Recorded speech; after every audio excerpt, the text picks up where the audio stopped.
Well, today we're going to talk about forgiveness. And forgiveness is the major theme of the Course. The Course has a contrast between the kind of forgiveness that we have become accustomed to in our society and its version, the Course's version of forgiveness. And so the Course would call it true forgiveness. But in our idea of forgiveness, a common everyday idea is that you forgive somebody because you feel they've trespassed against you. And so in your mind, you say to this person, boy, you're really guilty. You really hurt me. But you know what? I'm such a wonderful guy. I'm going to condescend to give you this gift that you do not deserve, but I'm going to give it to you anyway because I'm such a great guy. So that's called forgiveness to condemn. It's not forgiveness to recognize your equality with your brother. And true forgiveness is the opposite of that. It recognizes that everyone is the Holy Son of God. Everyone deserves love. And the Holy Son of God can't be really guilty as God created him. Sure, in the world of illusions, we make mistakes, and mistakes can be corrected. But guilt implies that you're a bad person and that you deserve punishment. And so forgiveness always calls for correction without punishment and without projections or condemnation. So true forgiveness, as the Course teaches it, it can be divided into three aspects that we'll talk about. The first aspect is being present.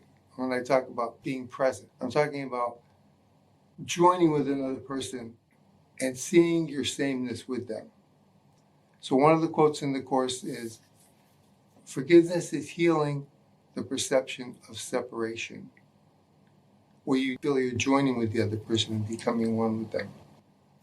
The other aspect of forgiveness, true forgiveness, that I want to talk about is the actual practice of forgiveness. Because you can read through the Course and say, well, how do you do it? How do you do it in an everyday sense? And so for that practice, the practical aspect, we divide that into two aspects. The first aspect is looking, and the second aspect is overlooking. So the looking aspect of forgiveness is to look for the divine in your brother, which means look for everything that's eternal in him. Look for light, look for truth, look for oneness, look for sameness, look for all the divine qualities that God gave his Son. The only attribute that God did not give his Son is the attribute of being the first cause. The Son cannot be the first cause, but in every other way, he's just like his Father. And so the aspect of looking for the divine in your brother is to look for these eternal aspects, and you're really truly seeing your brother as he is.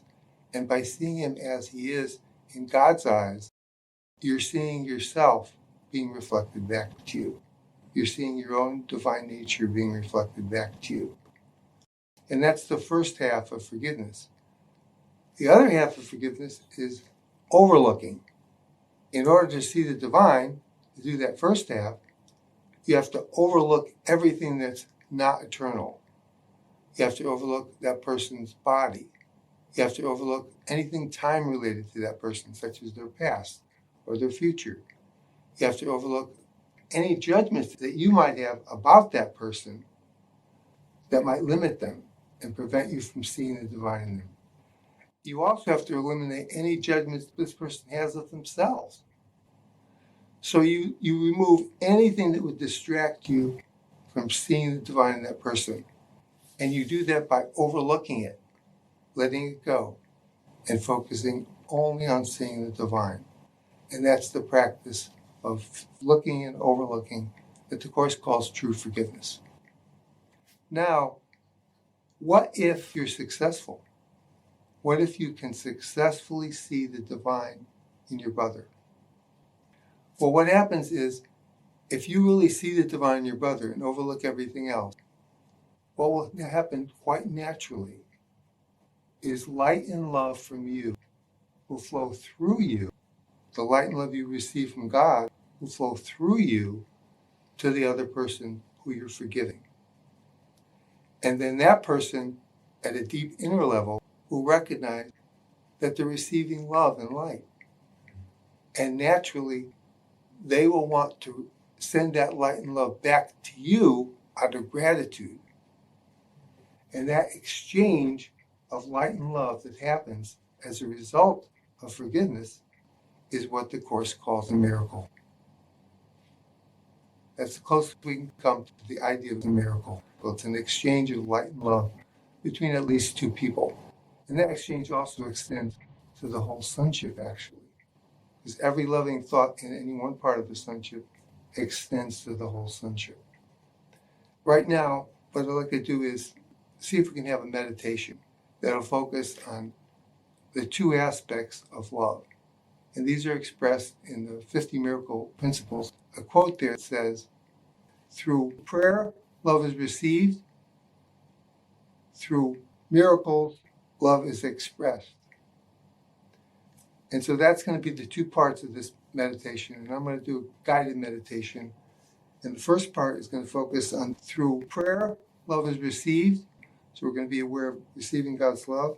And in the second part, we're going to let His love flow through us to all of our brothers and sisters. So for this meditation, wherever you are, attempt to find a comfortable seated position. Place your hands in any position that will help you forget about them. Have the back straight but relaxed. And simply observe the breathing as the breath comes in and out of itself.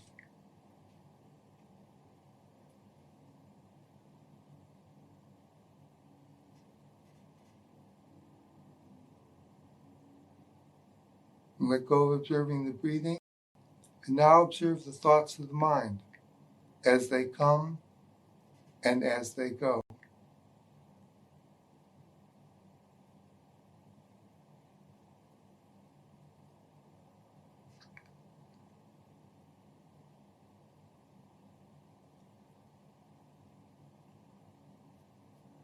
Let go of observing the thoughts of the mind. And I'm going to ask you to use your imagination to imagine something that's real. I want you to imagine God's light and love being sent to you. And imagine His light and love over the top of the head, descending into the head, all the way down into your heart. And let His light and love expand, filling your body. And then let His light and love transcend the body and fill your spirit. And focus only on receiving God's light and love. And as you do this, you can repeat, "Father, thank you for loving me," or repeat any other words that will inspire you, be aware of His love, or repeat no words, but just focus on the feeling of receiving God's love.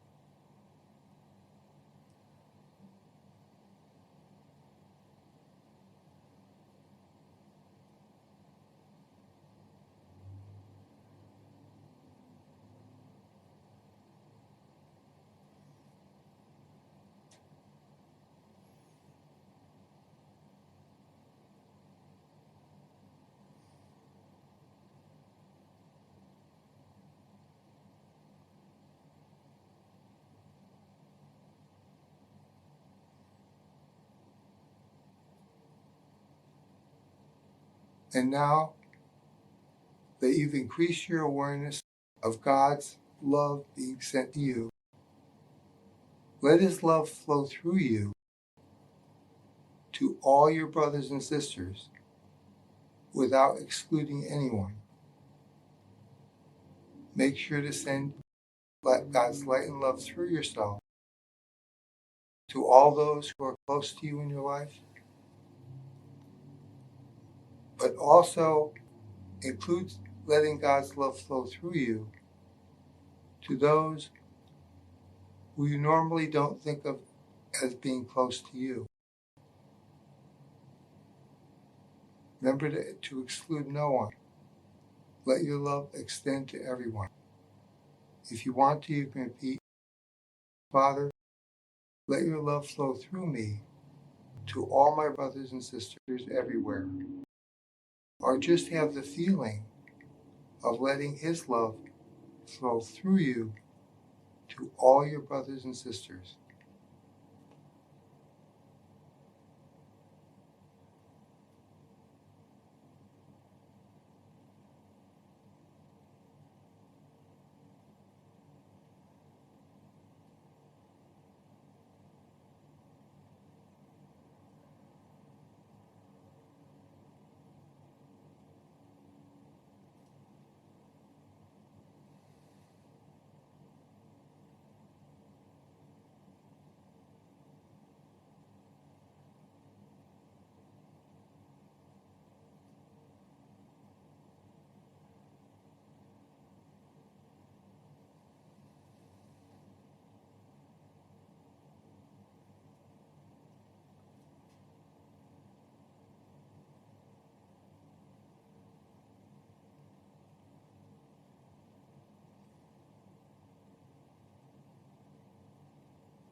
Amen.